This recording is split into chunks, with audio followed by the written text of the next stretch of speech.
అందరికీ నమస్కారం. ఈరోజు మనం తెలుసుకోబోతున్న కథ చెల్లి త్యాగం అన్న మోసం. సిద్ధేశ్వరపురం అనే ఊరిలో సాయిలు వెంకటమ్మ అనే దంపతులకి వేణు సరిత అనే ఇద్దరు పిల్లలు ఉన్నారు. ఆ ఇద్దరు దంపతులు ఎంతో కష్టపడి ఆ పిల్లల్ని చదివిస్తూ ఉన్నారు. ఒకరోజు ఆ పిల్లలకి చదువు చెప్పే టీచర్ సాయిలు ఇంటికొచ్చి వారితో, సాయిలు, నీ ఇద్దరు పిల్లలు చాలా బాగా చదువుతూ ఉన్నారు. ఇంకా నీ కూతురు సరిత అయితే మాత్రం చదువులో అందరికంటే తనే ఫస్ట్ ర్యాంకు తెచ్చుకుంటుంది అని సరిత గురించి చాలా గొప్పగా చెప్తూ ఉంటాడు ఆ టీచర్. ఆ మాటలకి సాయిలుకి ఎంతో సంతోషం వేస్తూ ఉంటుంది. అంతా మీ దయ సారు, మీరు చదువు చెప్పడం వల్లే వారంత బాగా చదువుతూ ఉన్నారు. మా దయ ఏముందిలే సాయిలు, కానీ నువ్వు స్కూల్ ఫీజు కట్టక చాలా నెలలైపోయింది. నువ్వు ప్రతి సంవత్సరం ఇలానే ఎంతో కొంత ఫీజు కట్టకుండా ఉంటున్నావు. కానీ ఈసారి మాత్రం నువ్వు నీ ఇద్దరి పిల్లల ఫీజు కట్టాల్సిందే, లేదంటే వారిని స్కూల్కి పంపించకు అని చెప్పి టీచర్ వెళ్ళిపోయాడు. ఇదంతా చాటుగా సరిత వింటూ ఉంటుంది. టీచర్ మాటలకి సరితకి చాలా బాధేస్తుంది. సాయిల్ కూడా చాలా బాధపడ్డాడు. కానీ తన దగ్గర ఫీజు కట్టేంత డబ్బులు లేవు. అదే విషయం సాయిలు తన భార్య అయిన వెంకటమ్మకి చెప్పుకుంటూ బాధపడుతూ ఉంటాడు.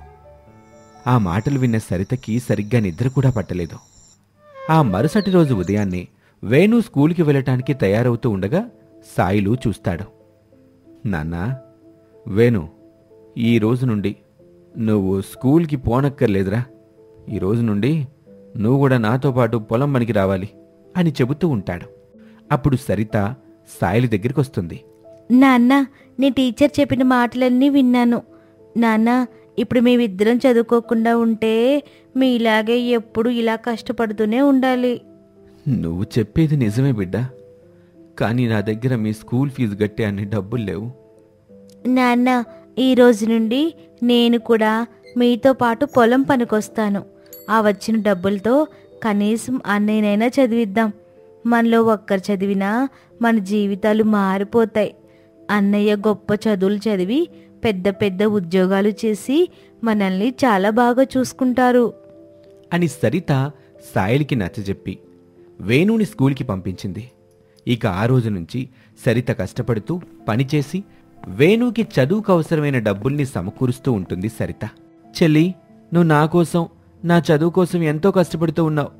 నీ కష్టానికి నేనేమిచ్చుకోగలను అంటూ బాధపడుతూ ఉంటాడు వేణు. అన్నయ్య, నువ్వు బాగా చదివి పెద్ద ఉద్యోగం చేస్తే చాలు, అదే నాకు నువ్విచ్చే పెద్ద గిఫ్ట్ అని సరిత చెప్తుంది.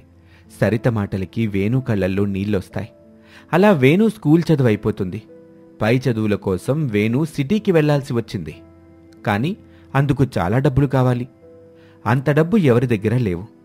నాన్నా, ఈ చదువులివి అన్నీ డబ్బున్న కుటుంబాలకి మాత్రమే నాన్నా, మనలాంటి పేదవారికి కాదు.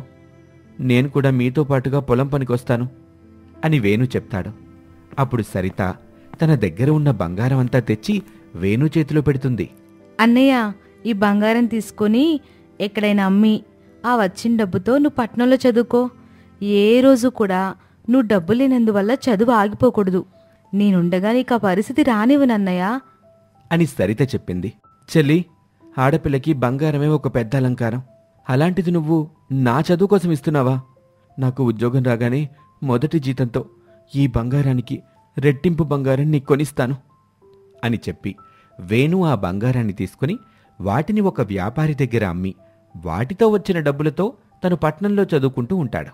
సరిత మాత్రం రోజూ కష్టపడి పనిచేస్తూ వచ్చిన డబ్బులో సగభాగం వేణు చదువు కోసం పక్కన పెడుతూ వేణుకి అవసరమైన ప్రతిసారీ పంపిస్తూ ఉంది. ఇలా ఉండగా ఒకరోజు సాయిలు ఇంటికి వారి బంధువైన సరోజ వస్తుంది. సరోజని చూడగానే వెంకటమ్మ తనని కుశల ప్రశ్నలు అన్నీ అడిగి కూర్చోబెడుతుంది. అలా కొద్దిసేపు సరోజ వెంకటమ్మ మాట్లాడుకుంటూ ఉంటే మధ్యలో సాయిలు వస్తాడు. సరోజా, ఎలా ఉన్నావు? నువ్వు వచ్చావంటే ఊరికే రావు, ఏదో కారణం ఉండే ఉంటుంది. ఏంటది అని సాయిల్ అన్నాడు. సాయిలు మాటలకు సరోజ నవ్వి, అవును, ఎంతసేపైనా నీ భార్య కనిపెట్టలే చూసావు. ఏం లే సాయిలు, మా ఊర్లో ఒక అబ్బాయి ఉన్నాడు.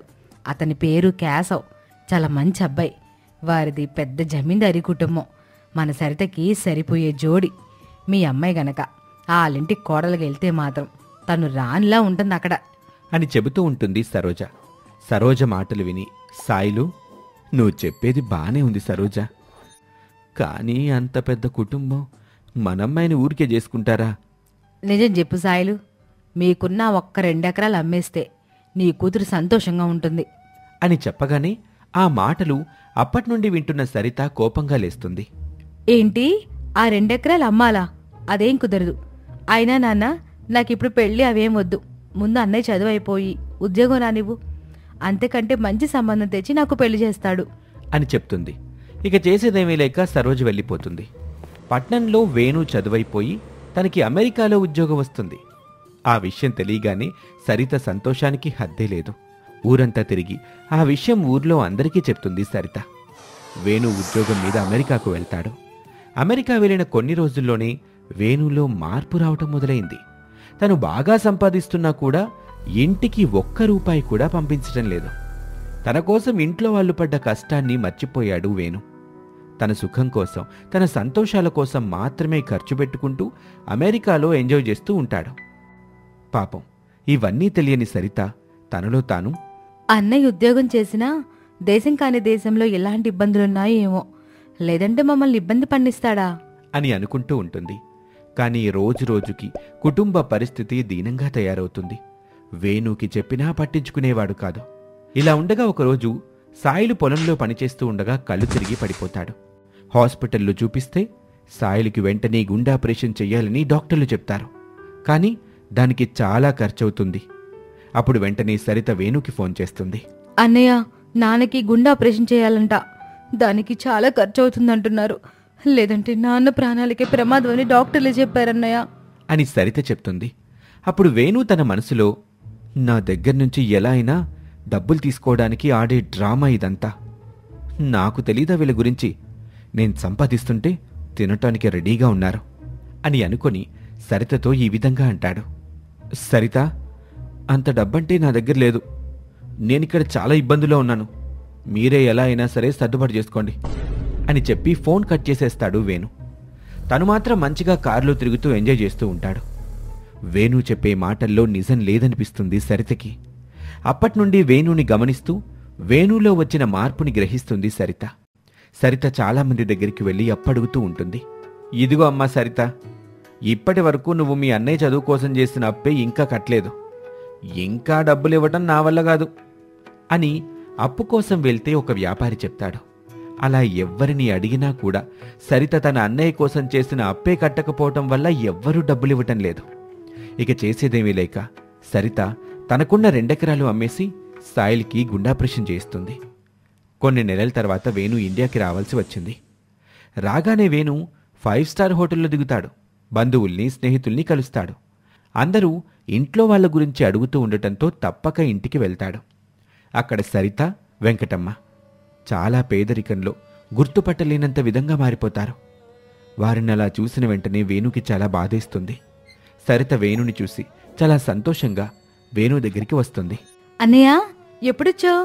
ఎలా ఉన్నావు? బాగున్నావా? బాగానే ఉన్నాను. నాన్నెక్కడా?